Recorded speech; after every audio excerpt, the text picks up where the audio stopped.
साथियों नमस्कार, स्वागत है आपका फीएल स्टडी मंत्र यूट्यूब चैनल पे। साथियों, यूपी वीडियो एग्ज़ाम का रिजल्ट तो आपका जारी हो गया, लेकिन जो नॉर्मलाइजेशन की उम्मीद नहीं थी उससे ज़्यादा नॉर्मलाइजेशन में नंबर बढ़ने की बजाय घट गए। ठीक है साथियों, अब ऐसा भी देखा गया है कि जिनके 221, एक छात्र के तो 228 नंबर हैं, उसका भी सिलेक्शन नहीं हुआ, मतलब शॉर्ट लिस्ट नहीं हुआ डीबी के लिए। अब लगाओ, अगर इतना घाटा हुआ है तो किस प्रकार से आप सोच सकते हो। 202 नंबर पे कट ऑफ गई है, लेकिन 228 वाले का सिलेक्शन नहीं हुआ, तो कितने नंबर घटे हैं इसका अंदाज़ आप खुद लगा लीजिए। इसकी चीज़ के बारे में सोचा नहीं जा सकता। और नॉर्मलाइजेशन यूपी ट्रिपल ने किस प्रकार से किया है, किस प्रक्रिया के तहत किया है, ये समझ नहीं आता भाई। सीधी बात यह है, देखो पहले होता क्या था कि सारी चीज़ें जो नॉर्मलाइजेशन की प्रक्रिया एसएससी के द्वारा चलाई गई, वही सीधी बात है। पहले नॉर्मलाइजेशन नहीं होता था। नॉर्मलाइजेशन मल्टीपल शिफ्ट में अगर किसी को पेपर होता है तो उसको इक्वल करने के लिए, लेकिन ये तो इक्वल के चक्कर में अनइक्वल हो रहे हैं सारे के सारे। ये इतना मतलब ऊपर नीचे हो रहा है, इतना मतलब इधर से उधर शिफ्ट हो गया, इसका कोई जवाब ही नहीं है। नंबर बढ़े तो बहुत कम है, लेकिन घट बहुत ज़्यादा गए हैं। ठीक है, तो इस चीज़ का नुकसान छात्रों को बहुत ज़्यादा उठाना पड़ा है। जिनको लग रहा था कि हमारी जॉब कन्फर्म है, वो जॉब से बिल्कुल ही बाहर हो चुके हैं, आउट हो चुके हैं। दूसरा साथियों, फाइनल कट ऑफ में कितने मार्क्स बढ़ेंगे, इसके बारे में हम अभी आगे चर्चा करने वाले हैं। कितना नंबर होना चाहिए, बिल्कुल ईमानदारी से, और कोई भी ये नहीं कि आपको झूठी दिलासा दी जाए, इस प्रकार का कोई चांस नहीं है। दूसरा साथियों, एक हम जो सेकंड डीबी के कितने चांस हैं। 100% सेकंड डीबी लिस्ट आएगी। बहुत कम छात्र शॉर्ट लिस्ट किए गए हैं, 4065 छात्र ही हैं जो शॉर्ट लिस्ट किए गए हैं। इसकी सेकंड डीबी लिस्ट के लिए बिल्कुल तैयार रहिए। सेकंड डीबी लिस्ट आएगी और बताऊंगा कैसे आएगी, कब आएगी। ठीक है साथियों, और यूपी की हर भर्ती का हाल यही है साथियों, सीधी बात है, हाल बेहाल है।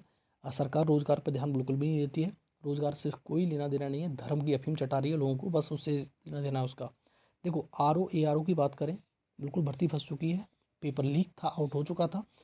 सरकार बार बार मना कर रही है। पुलिस भर्ती में मैंने केशव प्रसाद मौर्य का बयान सुना था, वो कहते हैं कि किसी कोई भर्ती पेपर लीक नहीं हुआ है, ज़बरदस्ती हवा बनाई जा रही है इस चीज़ की। लगाओ हिसाब, अगर इस प्रकार के नेता हवा बना रहे हैं तो इसका क्या मतलब है। लेखपाल भर्ती देख लो, शिक्षक भर्ती 6800 वाले SC ST OBC वाले अभी तक भटक रहे हैं, उनको जोनिंग नहीं दी जा रही है। तो आप समझ सकते हो कि भारतीयों का हाल यूपी में क्या है। ठीक है, तो इन सभी के साथ हम चर्चा करने वाले हैं आगे। और चैनल पर अगर पहली बार आए तो चैनल को सब्सक्राइब कर लो साथियों, बेल आइकन जरूर दबा देना। ठीक है साथियों, आओ एक एक करके चर्चा करते हैं इसमें। साथियों, जो वीडियो भर्ती है उसमें नॉर्मलाइजेशन ने खेल कर दिया, ये तो इसमें किसी से छुपा नहीं है। जो अच्छे खासे नंबर लेके बैठे थे वो फेल हो गए हैं साथियों, छात्र। ठीक है, अब जैसे मैं एक रेंज देने की कोशिश करूँ आपको कि नॉर्मलाइजेशन में कौन कितना घाटा, कौन कितना फ़ायदा हुआ है, तो ये चीज़ समझ सकते हो आप।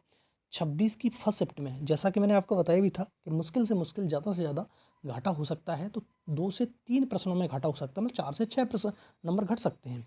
लेकिन इस बात का अंदाज़ तो शायद किसी को भी नहीं होगा कि फर्स्ट शिफ्ट में जो नंबर घट गए 10 से लेकर 30 नंबर तक। और साथियों, यही चीज़ मैं दूसरा बताऊं कि जब नंबर घट रहे हैं तो सबके समान नहीं घटे हैं। कि ऐसा होता है कि नॉर्मलाइजेशन में एक शिफ्ट में पेपर हुआ है, जैसे फर्स्ट शिफ्ट है, तो उसमें सबको बराबर नंबर घटने चाहिए, लेकिन बराबर नंबर नहीं घट रहे हैं। किसी के 2 घट रहे हैं तो किसी के 5 घट रहे हैं, किसी के 15 घट रहे हैं, किसी के 20-25 घट रहे हैं। तो इस प्रकार का क्या मतलब है। दूसरा, 26 तारीख की सेकंड शिफ्ट में अगर नंबर बढ़े भी हैं तो हर एक के बराबर नहीं बढ़े हैं। किसी का 2, किसी का 5, किसी का 10, इस प्रकार से बढ़ रहा है। मैक्सिमम 14 नंबर तक बढ़े हैं, जो कठिन शिफ्ट थी। ठीक है, वाकई में कठिन थी। तो इसमें घटने और बढ़ने में अंतर देखो, घटे तो हैं 10 से 30 तक, लेकिन बढ़े हैं 8 से 14 तक केवल। दूसरा, 27 की फर्स्ट शिफ्ट में हाल यही बुरा है, उसमें 8 से लेकर 16 नंबर तक घट गए हैं। ठीक है, लेकिन 27 की सेकंड शिफ्ट में थोड़ा सा ठीक ठाक रहा है, लेकिन उनसे भी उम्मीद ज़्यादा मत रखिए कि 10 से 20 नंबर तक बढ़े हैं। ठीक है, इस बात में हकीकत है। लेकिन 26 की फर्स्ट शिफ्ट में सारा का सारा खेल खराब हो गया, सारे के सारे जो बच्चे पास थे वो फेल हो गए, ये समझ लो आप।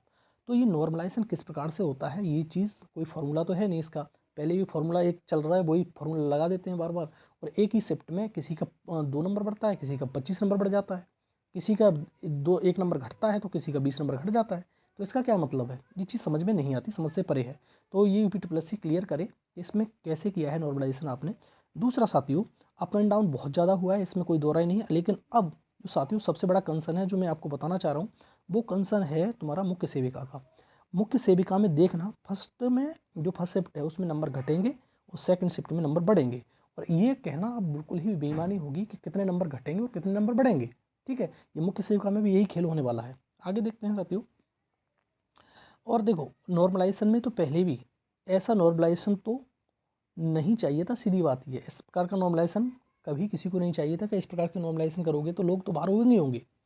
और आगे जितनी भी परीक्षा एक से ज़्यादा पाली में होंगी उनमें नॉर्मलाइजेशन की प्रक्रिया अपनाई जाएगी। ईपीडब्ल्यूएससी ने पहले ही कह दिया है ये।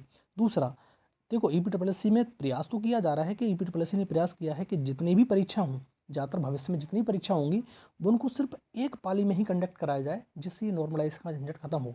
और ये सही भी है। बार बार 2 पालियों 3 4 पालियों में परीक्षा होती है तो बहुत समस्या होती है, इधर से उधर नंबर शिफ्ट हो जाता है। नॉर्मलाइजेशन की वजह से बच्चा अंदर से बाहर और बाहर से अंदर हो जाता है, सीधी बात ये है। तो ये तो बेकार चीज़ है ना बहुत ज़्यादा। और साथियों अब बात कर लेते हैं कि डीबी जो होगा आपका, डीबी में जितने नंबर बड़े हैं, देखो डीबी में देखो जनरल की कट ऑफ बिल्कुल 202.5040, मतलब 4 अंकों तक इसने पॉइंट लगाया है। ये 202.5 है लगभग कट ऑफ। और इसी प्रकार से ओबीसी की कट ऑफ आपकी 202 पॉइंट, ये सेम कट ऑफ गई है। अब देखो होता क्या है, जनरल और ओबीसी में अभी तो अंतर नहीं दिख रहा है, लेकिन फाइनल जब कट ऑफ आएगी तब अंतर दिखेगा आपको, सीधी बात ये है।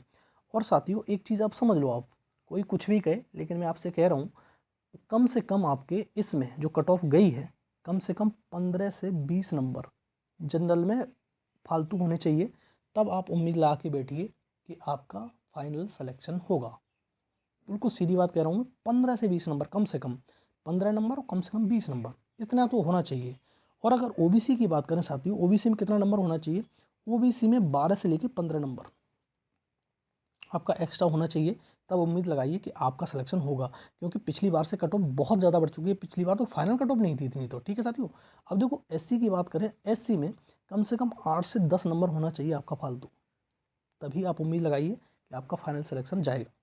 एसटी में भी वही सेम कंडीशन रहेगी, ज़्यादा नहीं तो 6 से 8 नंबर का आप वेरिएशन लेके चल सकते हैं।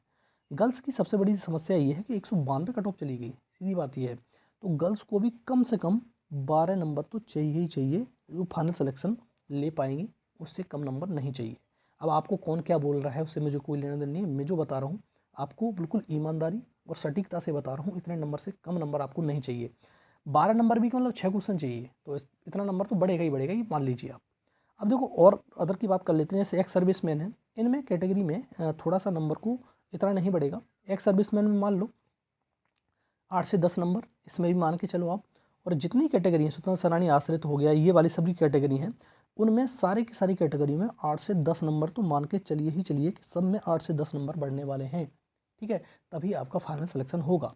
और दूसरा साथियों, और इसमें जो मैंने शुरुआत में ही बताया आपको कि सेकंड डीबी लिस्ट के चांस कितने, 100% सेकंड डीबी लिस्ट आएगी।